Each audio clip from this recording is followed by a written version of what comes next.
Saya izin melaporkan terkait pengusulan Renja untuk kegiatan pengawasan bulan Agustus, Pak.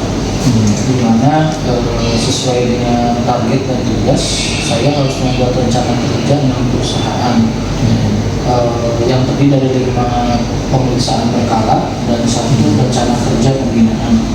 Adapun untuk pemeriksaan berkala yang 5 perusahaan, rencananya nanti di bulan Agustus saya akan coba menyasar bidang kesehatan juga manufaktur, Pak.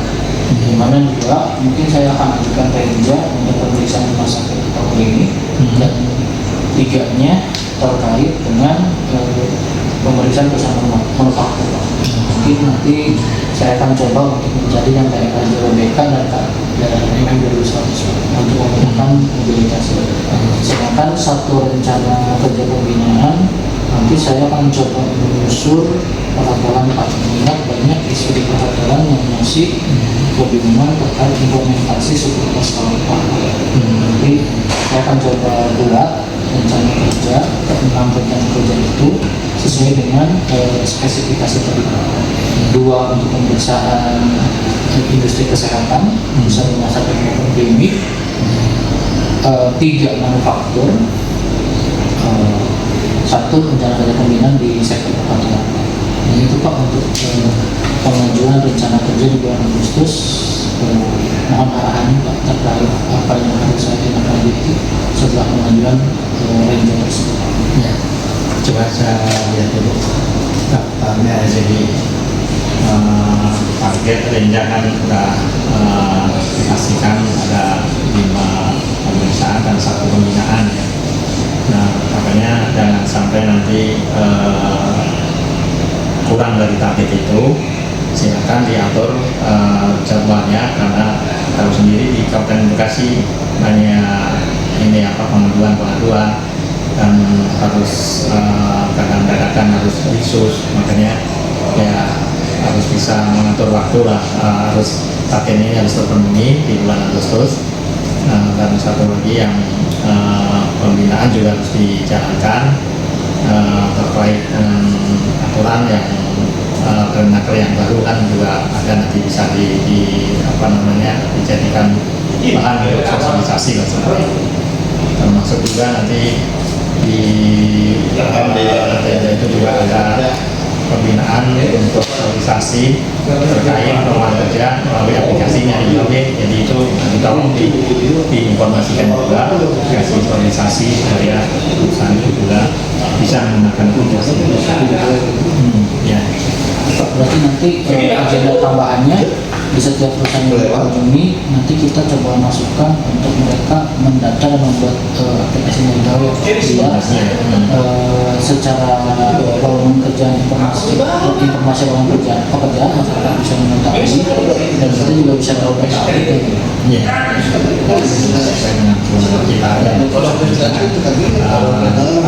ada petunjuk teknik yang bisa dipelajari. Terima kasih, Pak. Nanti saya akan coba proses.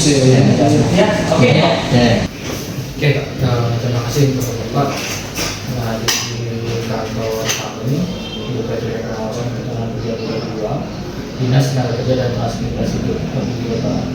Hari ini kan kita berbicara terkait tata kelola dan pelaksanaan alih daya di perusahaan.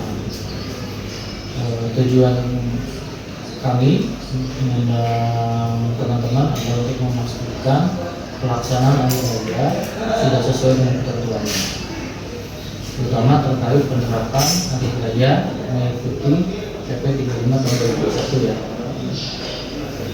Jadi di mohon Sekom handle untuk kegiatan Satpam berapa orang? 39. Jumlah sih? 3 sih. Ada kelebihan jam lembur ya? Hari ini sudah jam lagi. Ada kadang-kadang Sabtu. Sabtu atau tanggal merah? Tanggal merah Ada pasti. Jadi tanggal merah ditunggu, ya? Iya. Yang pasti tanggal merah tetap melakukan layaknya di lembur, ya? Ya. Kedua, terkait status pekerja anggota security ini, ada yang tetap atau kontrak semua? Masih kontrak. Masih kontrak. Kalau bicara kontrak, maka yang harus jadi kewajiban PT Sekom adalah membayarkan kompensasinya. Kompensasi dibayarkan per kapan? Setiap akhir PKWT. Setiap PKWT. Artinya setiap dunia berakhir kompensasi dibayarkan. Karyawan yang terlama sudah kontrak berapa? Di sana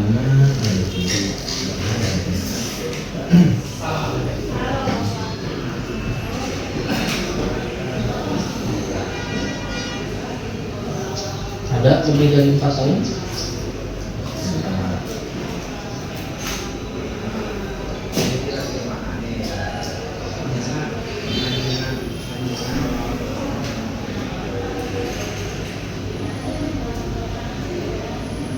Oke, saya hanya mau menyampaikan kalau ada yang lebih dari 4 tahun mengikuti PP 35, maka karyawan tersebut hanya boleh dikontrak batas maksimal 5 tahun dari durasi masa kerja yang diperbolehkan.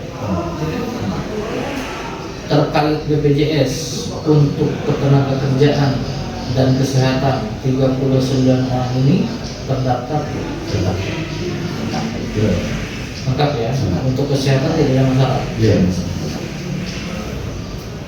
Pergantian shift per berapa hari?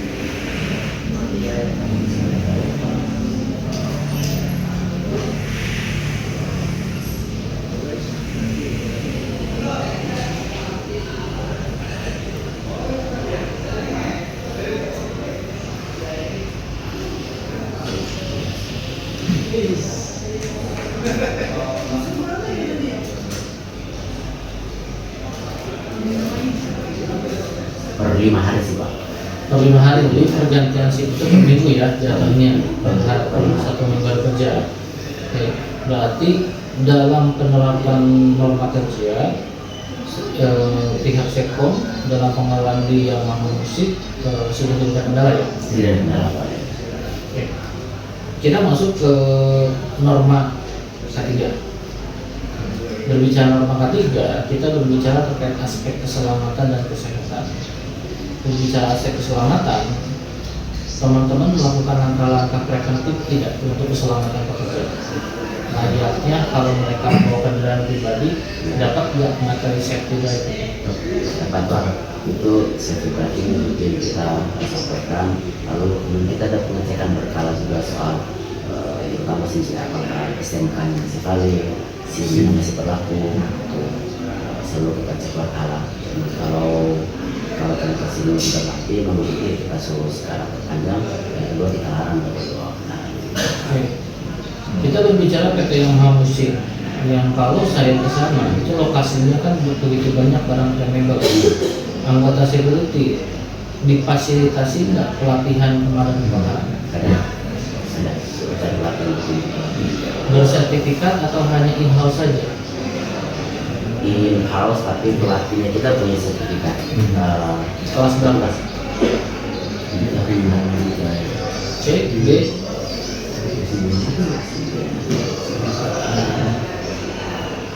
Oke. Kalau memang sudah ada sertifikat, yang memberikan pelatihan adalah orang-orang yang punya kompetensi dan sertifikat. Kalau memang berjalan, walaupun ya mungkin yang kami sarankan dan ini juga dikomunikasikan kepada user atau pihak yang tersebut bahwa kalau bisa teman-teman security kalau mau difungsikan sebagai personel K3, tolong lagi minimal mereka punya license sertifikat kelas. Ya. Itu langkah-langkahnya. Berhubung kita berbicara security, kita berbicara pada objek alat, kita akan fokus ke poin kedua terkait K3, yaitu kesehatan. Pertanyaan saya, untuk kesehatan para anggota security ini, medical check up dilakukan tidak? Iya. Setiap tahun? Setiap tahun. Mau perpanjangan PKWT itu salah satu persyaratan itu. Yang memfasilitasi siapa? Perusahaan. Usaha. Bulan apa? tergantung selesainya. Tergantung masing-masing periode Iya. PKWT-nya. Oke, kalau menurut masing-masing dari PKWT, pertanyaan saya, MC itu dipakai sebagai alat ukur nggak untuk mempertimbangkan apakah orang ini masih layak lanjut atau tidak? Benar. Asal. Iya. Kalau mau dipakai, maka tetap kita pertahankan. Iya. Karena kalau saya tadi MC itu menjadi tolak ukur Iya. untuk kita melihat apakah pekerja ini masih bisa melakukan pekerjaannya atau tidak. Kalau memang pekerja ini masih bisa melakukan pekerjaannya, silahkan perpanjang kontraknya. Tapi namanya perpanjang kontrak balik lagi ke pembinaan rumah kerja tadi, bahwa ada batas yang hanya boleh 5 tahun maksimal. Artinya kalaupun ada jeda, tetap kita akan menghitungnya akumulasi itu. Jadi kalau berbicara bahwa pemeriksaan kesehatan berjalan dengan baik, ya kami akan sangat apresiasi. Kalau yang ditambah, ini juga terkait BPJS Ketenagakerjaan. Tolong perusahaan mengcover segala aktivitas anggotanya, termasuk sosialisasi bahwa anggota berbicara mau pulang dari tempat kerja atau berangkat dari tempat kerja harus selalu dengan rute yang masih dalam rute yang sama. Maksud rute yang sama adalah tidak menyeberangi jauh banget. Iya. Jadi kalau dari Tambun ke Cikarang, ya rutenya ke sana, mau belok kanan, belok kiri, pokoknya rutenya Tambun ke Cikarang. Gak ada istilah Tambun atau Tambun tidak apa. Iya. Karena kondisinya kalau memang nanti ada kecelakaan kerja, Iya. problemnya karyawan yang kecelakaan kerja bukan pada area terbiasa, itu akan bisa dengan kecelakaan kerja. Begitupun kalau ada penugasan dari tempat biasa ke tempat yang tidak biasa, yang bukan tidak biasa dikunjungi, maka tolong dilengkapi dengan surat tugas. Iya. Itu menjadi landasan dasarnya bagaimana pekerjaan ini dianggap pekerjaan. Untuk pencatatan PKWT ada kendala? Tidak ada seperti yang sudah online sekarang. Online, Iya. itu aman ya? Aman. Ada kendala di perusahaan PKWT. Ada penanganan jasa? Tidak. Apanya itu Pak? Penanganan jasa? Nggak ada. Nggak ada ya? Ada penanganan aman ya? Ada. Memang apa semuanya memang kita perpusing dari SMA, tamat SMA, terus kemudian sini pendidikan kita urusin semua sertifikatnya, jadi jasa. Iya ada. Terus untuk penempuhan sertifikat seperti Gada Pratama itu beban pada pekerja atau beban perusahaan atau kesepakatan? yang paling pertama aja sih, kalau Gada Pratama paling pertama karena kan mereka belum karyawan kita, kesepakatan, jadi kita talangi dulu kita biayain dulu, terus kemudian baru dipotong dari depan. Baik, berarti lah bayarin. Itu akan di dalam PB atau kesepakatan tidak? Kesepakatan. Dituangkan ya. Artinya ada pungutan untuk pelatihan Gada Pertama adalah pungutan yang sudah disosialisasikan. Iya. Bukan mengarah kepada pungutan liar atau semacamnya. Bukan. Oh, Itu kesepakatan karena di formulir awal kesepakatan. Lalu kan memang semuanya dan itu baru kita berlaku setelah kemudian ya memang betul-betul direkrut kan, setelah dibayarnya gaji baru enggak ya kita. Berarti nilainya sudah disepakati di awal. Iya. Kisaran berapa biasanya? Sekitar 4 jutaan sih. 4 jutaan. Iya. Kebijakannya langsung potong gaji pertama atau termit? 200 bulan. 12 bulan. Tahun pertama, 1 tahun pertama. Tahun pertama belum Sekitar sekitar 400-500 gitu. tapi ketuang ya. Ketua. Kalau misalnya karyawan mengundurkan diri, kebijakannya seperti apa? Itu ada banyak sih kalau misalnya kebijakan karena jatuhnya itu kan utang ke perusahaan itu. Biasanya kan kalau mengundurkan diri sekarang sudah ada kompensasi PKWT. Kalau kompensasi PKWT itu biasanya ya bulan yang sudah terhitung ya kita hitung, itu hak dia sebenarnya. Tapi kita offset hitung masih kurang atau enggak. Oke. Kebanyakan sih kalau kurang pun dikomunikasikan tidak? Artinya apa langsung dipotong? dikomunikasi. Komunikasi. Selalu komunikasi. Dan memang dijelasin dari awal gitu. Kalau dia mundurkan diri ada konsekuensi. Oke. Kalau berjalan Iya. artinya kan tidak ada tindakan. Ya, sebagian kalau yang segini mengundurkan dirinya kabur aja gitu ya susah Kita rugi. kita nggak apa-apain lagi gitu. Ya. Lebih besar biaya ngejarnya sih. Ya, tapi kan dalam korelasi Iya. PKW itu kan mereka satu sama lainnya. Iya. dan itu harus tertuang di PPKP. Artinya kalau tadi ya termasuk Pak ada kompensasi Ya. potongkan Ya. kepada karyawannya. Ya. Tetap dalam prinsip hukum adalah ada proses rekam-rekamnya. Ada. Iya betul. Artinya kan dituangkan dalam kesepakatan. Ya. Kami juga nggak mau dalam kondisinya nanti tiba-tiba ada mispersepsi, Iya. kompensasi nggak dibayarkan Sorry.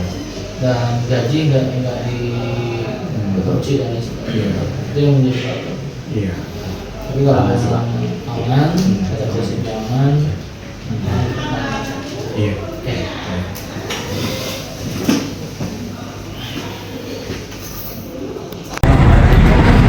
Hari ini kita akan mengecekkan pesawat angkut jenis pesawat angkat jenis scan. Kita mengecekkan data terlebih dahulu, lanjut dengan pengujian visual dan akan lanjut dengan pengujian fungsi nanti.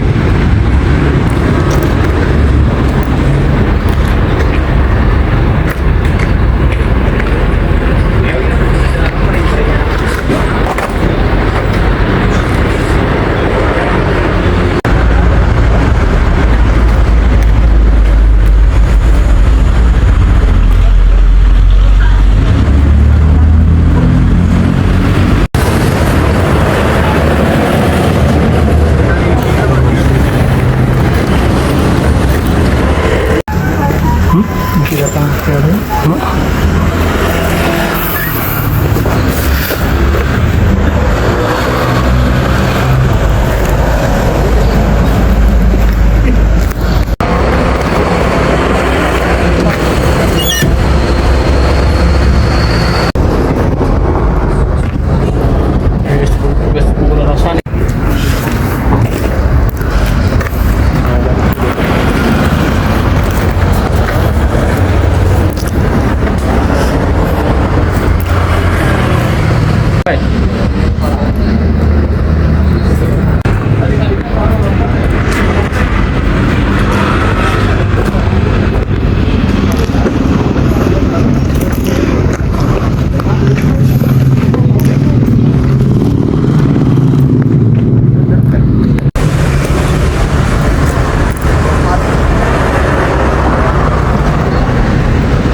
waktunya saya mau melaporkan terkait hasil pemeriksaan kasus yang dimana laporan itu kan berasal dari somasi yang LBH. Ini juga merupakan atensi dari Dinas Tenaga Kerja Kabupaten Bekasi. Jadi mungkin ada dua laporan yang mau saya sampaikan ke Bapak terkait mekanisme pendampingan pengawasan ketenagakerjaan. Kan Dinas Tenaga Kerja Kabupaten Bekasi mengajukan surat atensi untuk pendampingan pengawasan ketenagakerjaan ke perusahaan terkait pelanggaran pembangunan Pak, yang melibatkan perusahaan swasta maupun LPK yang berada di sana. LPK yang terlapor itu LPK Huruf Sukses Mandiri. Hasil pendampingannya kami dari tim kemarin mendampingi tim Dinas Tenaga Kerja berjumlah 6 orang, 3 orang dari pengawasan dan 3 orang dari Dinas Tenaga Kabupaten Bekasi. Hasil pemeriksaan ditemukan beberapa temuan, baik temuan yang memang sifatnya pelanggaran, sudah dilakukan pemeriksaan dan sudah dituangkan dalam berkas pemeriksaan yang memang dan juga sudah diterbitkan nota pemeriksaan. Nota pemeriksaan memang ditemukan beberapa temuan. Seperti tadi ya, ternyata LPK-nya melanggar Terus terkait kasus kecelakaan kerja juga Pak. Untuk kasus kecelakaan kerjanya sudah selesai ditangani, baik itu antara korban dengan pihak perusahaan maupun dengan pihak yayasannya.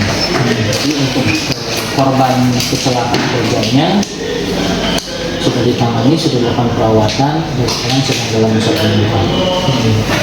Sedangkan untuk penyelenggaraan pemadamannya ternyata diketahui si LPK belum mengurus izin pemadaman. Dari hasil temuan itu, pada kesimpulannya kami menyatakan bahwa pemadaman tersebut tidak sudah puas, sehingga sesuai dengan aspek hukumnya peserta magang ini sudah diminta untuk dialih statuskan dari peserta magang LPK dialih statuskan ke karyawan PT Statusnya berarti. Adapun temuan yang poin terakhir, karena tadi kita sempat berbicara terkait kecelakaan kerja, ternyata diketahui juga Pak, di perusahaan tersebut norma K3-nya meliputi norma K3 pelaksanaan uji riksa mesin produksi belum dilakukan. Dari hasil pengecekan ke lapangan kita juga mengetahui terdapat kurang lebih 42 unit mesin produksi belum diuji riksa, dan kita juga sudah tuangkan di dalam BA dan juga sudah diterbitkan di nota bahwa 42 mesin produksi tersebut harus segera dilakukan uji riksa. Dari hasil nota kan diberikan waktu kurang lebih 30 hari, dan kita saat ini menunggu jawaban dari pihak perusahaan. Kalaupun misalnya perusahaan tidak mau melakukan perbaikan sesuai dengan nota perusahaan diterbitkan, maka kita akan melakukan langkah berikutnya, penerbitan nota perusahaan kedua, dan kalaupun masih memindahkan, baru nanti saya akan dorong ke laporan kejadian atau ditindaklanjuti sama teman-teman juga PNS.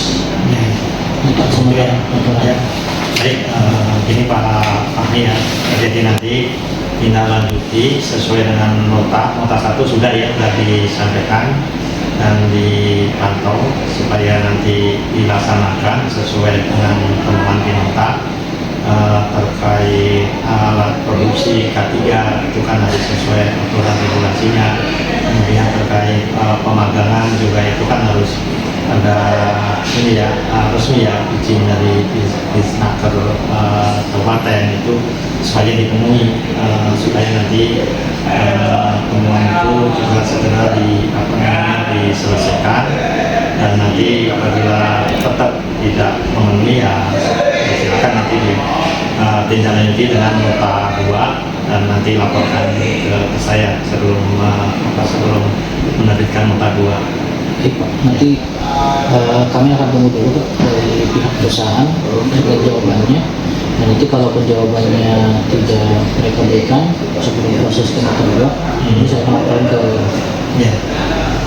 ini gitu Pak. Sementara nanti update-nya saya akan update.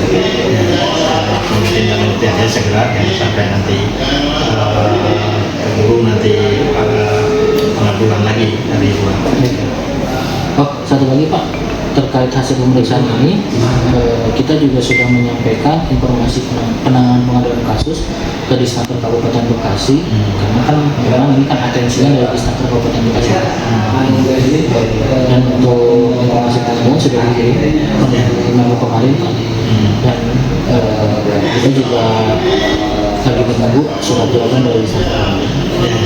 Kita lihat Tinggal dipantau aja yang surat datang dari dinas kabupaten ya.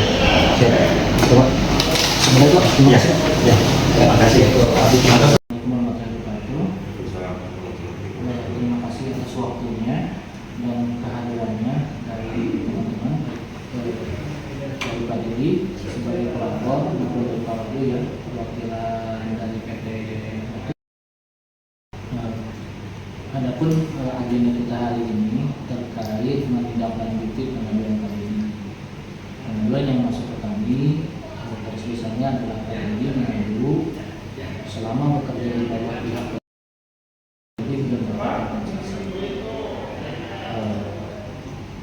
dan sebelum saya pembahasannya, mungkin boleh tadi diceritakan dari tahun berapa tadi tidak diketahui sudah kontrak berapa dan belum dapat kompensasi dari kontrak berapa. Silakan Pak Edi. Sebelumnya saya terima kasih kepada pengawas Pak Hamid. Saya terima kasih kepada semua perusahaan. Saya selama bekerja udah 5 tahun dan kebetulan setiap tahun kontrak kan, kontrak. Dari situlah saya ada pengaduan untuk terkait dengan kompensasi terkait udah 2 tahun dan tidak dibayarkan. Oke. Ada lagi?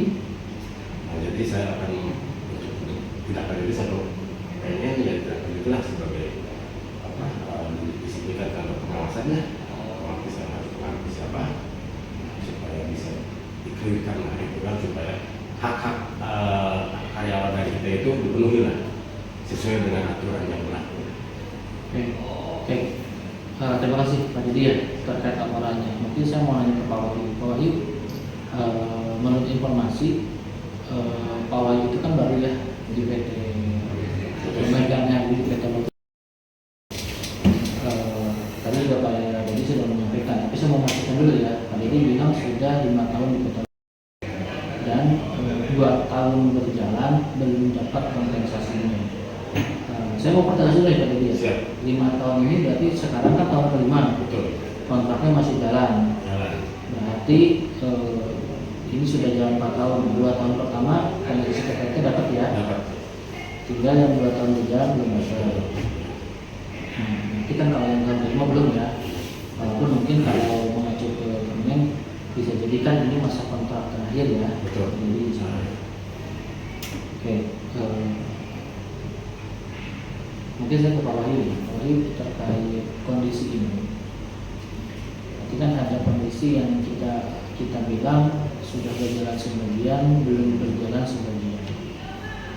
Kalau dalam kondisinya, mungkin yang mau saya tanyakan ke Pak Wahyu, sejauh ini kan berjalan dengan baik. Kalau misalnya sekarang saya mau nanya ke Pak Wahyu, baru 1 tahun atau 2 tahun nih di luar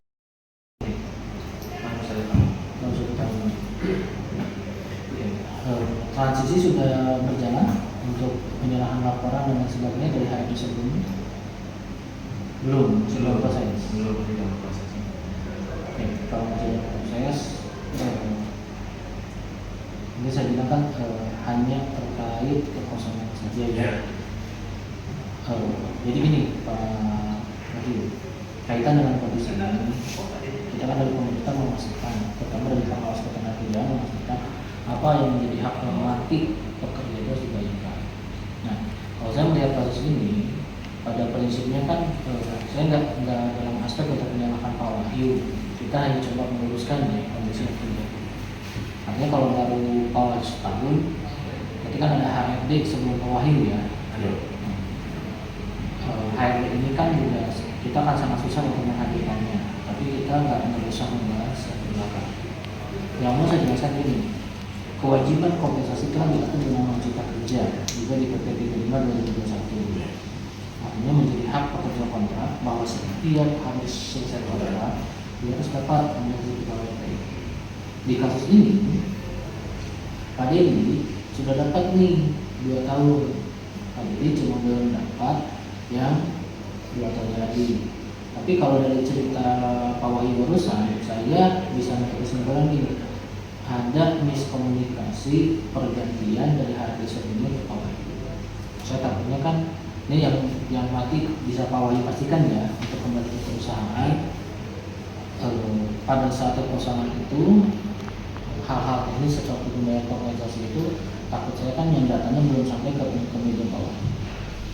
Cuma yang jadi pertanyaan saya dan saya perlu jelaskan ini, sepertinya saya PT Lotus mau membayarkan tidak kompensasi PKWT ini?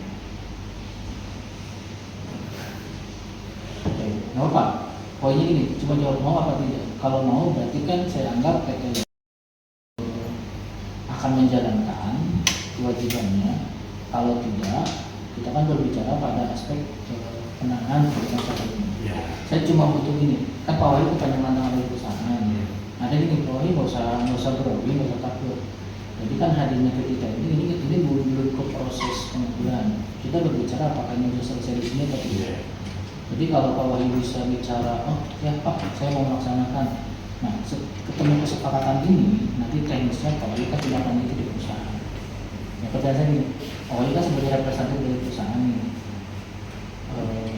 Dalam kan berarti Pak Wahyu udah kenal manajemen sama pihak pimpinannya. Nah, cukup jauh itu saja. Ini nanti kan saya tuangkan di dalam berita acara perusahaan. Kan mau apa tidak? Kan cukup bilang mau, berarti kan saya jelaskan nih Pak kondisi berikutnya. Iya, nggak apa-apa, bilang aja. Kalau mau, nah saya akan lanjutkan penjelasannya. Jadi kan kalau Pak Wahyu saya bilang Pak nggak usah grogi, takutnya Pak Wahyu juga baru ketemu ya, kita dari Komisi Pemilihan. Saya menjelaskan Pak Wahyu nggak usah grogi. Yang penting adalah kan Pak Wahyu sudah mendapat mandat dari perusahaan untuk mewakili. Artinya cukup berbicara mau, kalau mau saya jelaskan kondisi berikutnya. Akan membayarkan. Mau. Kalau memang perusahaan akan membayarkan, kita kan sudah ketemu komunikasi ini. Ya. Nanti gini Pak Wahyu, nanti setelah selesai dari pertemuan ini, Pak tolong Pak Wahyu sampaikan ke top manajemennya. Kenapa disampaikan? Kompensasi PKW itu kan hak kewajiban pekerja. Dan sebetulnya saya nggak sampai ke tahap penyidikan, nggak sampai tahap menyalahkan PT dalam faktualnya kan sudah berjalan sebagian. Kalau saya lihat ini hanya miskomunikasi saja. Pak Dedi juga tadi sudah dengar ya, karena Pak Wahyu itu mewakili representatif PT Lot, artinya untuk urusan kompensasi, ya, ini pihak PT Lot. Cuma tinggal nanti saya harapkan ini bisa ditindaklanjuti dengan bipartit. Artinya setelah selesai dari pertemuan ini, nanti Pak Wahyu kan fasilitasi Pak Dedi. Pak Wahyu bisa cek PKWT-nya yang belum mana, yang sudah mana. Kalau sudah ditindaklanjuti dalam korelasinya, nanti kan Pak Wahyu yang kirim laporan ke saya. Nah, kalau tadi jawaban Pak Wahyu mau, dan mungkin saya juga memahami kondisi Pak Wahyu yang baru 1 tahun dengan di satu tempat kerja itu. Cuma nanti jelaskan. Tapi yang penting kan Pak Wahyu sudah ketemu saya, Pak Dedi sudah ketemu saya. Saya coba nyari jalan tengah untuk menjelaskan masalah ini. Karena konsekuensi hukumnya, kalau misalnya PT Lotus tetap bersikukuh nggak mau bayar, maka kan kami akan tindak lanjuti dengan penyidikan. Nah, kita akan kaitkan pasal-pasal yang sifatnya pelanggaran. Kita bisa mengacu ke 13.3 terkait hak yang tidak dibayarkan. Nah, itu gambarannya ya. Jadi kalau saya ini, Pak Wahyu tenang aja. Saya juga tidak dalam konteks untuk menyalahkan Pak Wahyu. Karena balik lagi, kalau saya melihat, jadi juga Pak Dedi tolong tensinya diturunkan dulu. Karena kan sekarang kita ketemu fakta nih, ketemu faktanya apa? Bahwa Pak Wahyu itu baru. Jadi kalau misalnya sekarang, jadi asumsi saya bisa jadi kan, tapi ini perlu dikomunikasikan lagi. Maka harapan besar saya selesai dari forum ini, nanti pihak perusahaan tinggal undang Pak Dedi ke kantor, dibicarakan seperti apa kondisinya. Karena kan Pak Dedi juga nggak bisa nutup bahwa 2 tahun sebelumnya kompensasi dibayarkan. Hanya berbicara pada 2 tahun berjalan belum dibayarkan. Nah ini juga Pak Wahyu nggak usah panik, karena kalau saya lihat kan Pak Wahyu kayak baru pertama nih ketemu dari kita pengawas. Tenang saja, kita itu kan hadir buat memberikan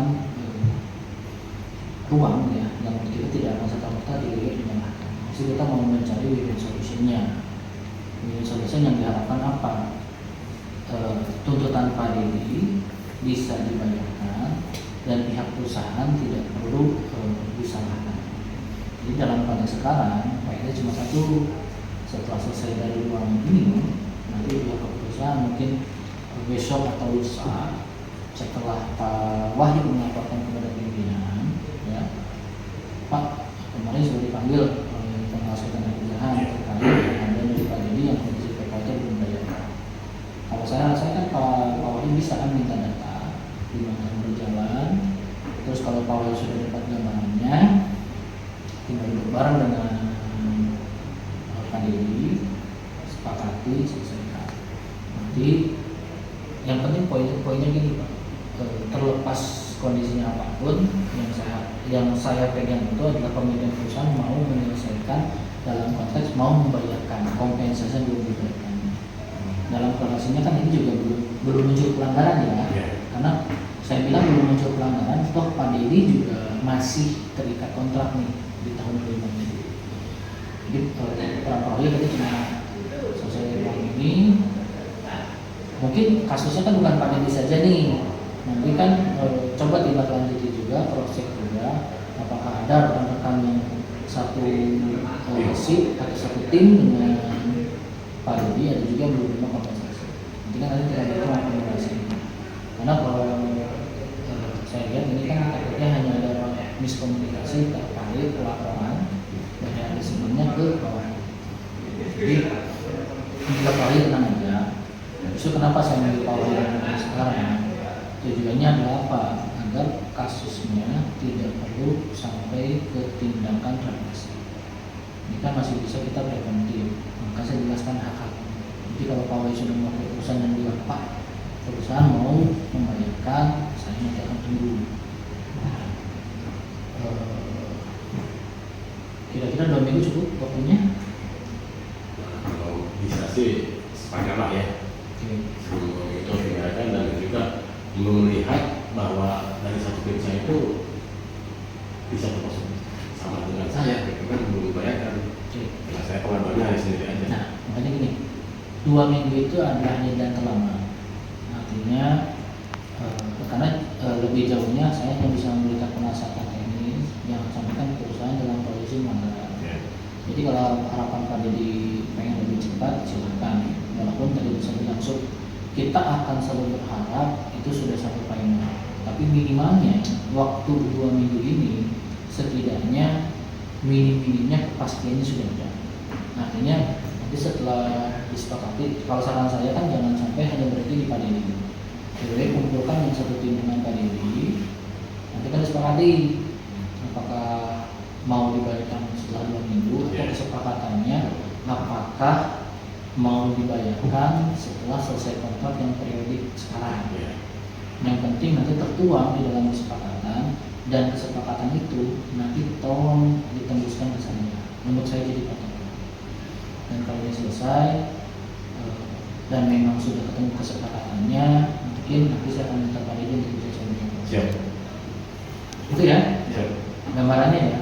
Artinya kita nggak usah panjang kali lebar, nggak usah lama-lama. Yang penting poinnya adalah Pak Dedi sudah bisa pegang omongan Pak Wahyu bahwa, dan mungkin saya juga minta Pak Dedi tolong bantu Pak Wahyu. Siap.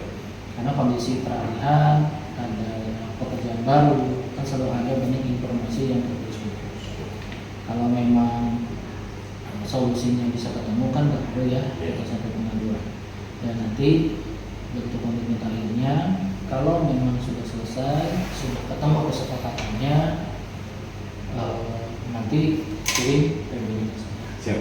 Oke, Siap. begitu ya Pak Wahyu, Pak Dedi. Siap. Sebelum kita menutup pertemuan ini, boleh berjabat tangan sebagai penanda bahwa miskomunikasi sudah mulai pecah. Oke, siap. Berjabat tangan dulu. Siap. Oke, terima kasih Pak Wahyu ya sebagai rekan kerja saya berarti ya. Ya. Ya, siap. Oke, gitu ya teman-teman. Nanti saya tunggu update laporannya. Ya, siap. Boleh dari Pak Wahyu ke saya. Dan nanti kalau laporannya sudah ada, jadi cabut laporannya. Siap. Terima kasih. Siap. Ya. Masalah. Terima kasih untuk waktunya ya, untuk Pak Anwar sama Bu Sipa. Hari ini hanya bagian dari bentuk pembinaan kita sebagai aparatur sipil negara.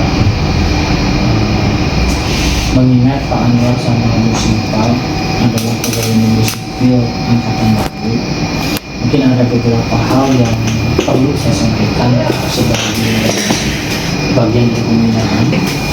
Nah, mungkin ini tujuannya saling mengingatkan. Jadi mulai dari 3 tahun ini kan Pak Anwar juga sudah join menjadi aparatur sipil negara Pemkot Jawa. Nah, kita itu kan di level provinsi, di mana konflik kepentingan itu sangat-sangat tinggi, terutama berkaitan dengan agenda-agenda seperti ini. Jadi pilkada baru akan kita song-song itu di 3 tahun ke depan, tapi yang mungkin ada poin yang kaitannya yang perlu saya sampaikan sebagai kita bisa bilang ini sebagai bentuk pembinaan, cuma bisa sebagai bentuk reminder ya. Takutnya kan walaupun kemarin di sarjana sudah disampaikan apa itu netralitas ASN. Tetap kan kita mengacu netralitas itu diatur di Undang-Undang Nomor 20 Tahun 2023, termasuk dengan SKB tentang penerbangan dan pengawasan pemerintah. Saya hanya ingin reminder teman-teman saja bahwa nanti pada saat kondisi seperti pilkada, netralitas itu penting, walaupun hak pilih kita ada. Hak pilih kita ada, tapi mengingat sekarang Pak Anwar kapasitas sudah berseragam, tolong dukungan itu tidak ditonjolkan secara masif. Teman-teman punya pilihan silahkan, mau itu saudara yang nyalon, mau orang tua yang nyalon, mengingat kita sekarang berseragam, dukungan itu cukup dukungan di belakang layar saja. Jangan terposting di media sosial ketika Pak Anwar bersifat berpihak kepada salah satu calon. Sebagai aparatur sipil negara yang betul-betul netralitas, sebisa mungkin di publik kita harus lihat itu. Kita bukan ASN, Polri, sama TNI yang mungkin ada batasan, tapi kita punya hak pilih. ASN itu punya hak pilih, tapi yang dibatasi oleh ASN adalah apa? Netralitas untuk tidak terlihat mendukung salah satu kandidat. Dan ingat, ini juga bukan hanya untuk eksekutif ya, kita juga berbicara terkait yang legislatif juga. Bukan yang eksekutif ya, tapi legislatif juga. Itu pas orang tua Anwar, kakeknya Bu Sipa, nyawa jadi anggota dewan, tetap dukungan itu harus dukungan yang tersembunyi. Maksud tersembunyi apa? Hanya mendukung di belakang. Gitu. Di publik kita tidak boleh terlihat mendukung secara masif, karena tujuannya apa? Jangan sampai nanti ada framing yang menyudutkan usia Bapak Anwar itu mendukung salah satu paslon, dan ujungnya konsekuensinya kan kita bisa ke sanksi, kan bisa teguran lisan, teguran tertulis, bisa ringan, bisa juga berat. Nah, untuk menghindari itu saya bisa dibilang sebagai yang lebih dulu, kalau dulu kan bahasanya senior ya, yang lebih dulu hanya mengingatkan netralitasnya harus terjaga. Jangan sampai, saya juga mau berharap kan, yang hajat siapa, yang kena problem siapa.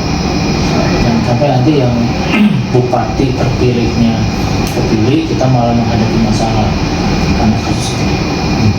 Itu ya teman-teman terkait netralitas itu. Nanti tolong dijaga, karena balik lagi ketika kita di lapangan, takutnya satu suara kita yang mungkin terburuknya dampaknya itu kita lebih.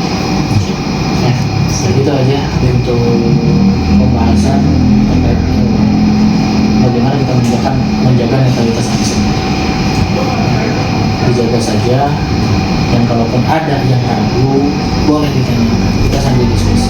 Kalau saya juga dalam kondisi tertentu masih sangat-sangat awam terkait hal-hal, takutnya kan hal-hal kecil ketika kita contoh kan banyak ya di Facebook itu status tokoh politik bagus nih, terus kita suka, terus nggak sengaja kita like, itu yang perlu kita batasan seperti apa, mengingatkan perkembangan atau diskusi itu sudah juga saya juga minta ke Pak Anwar sama Bu Sipa, tolong dengan saya kalau ternyata ada hal-hal yang mungkin tidak baik juga yang apa saja saya dan itu saya juga akan sebenarnya dengan Pak Anwar sama Bu Sipa agar apa netralitas kita tetap terjaga.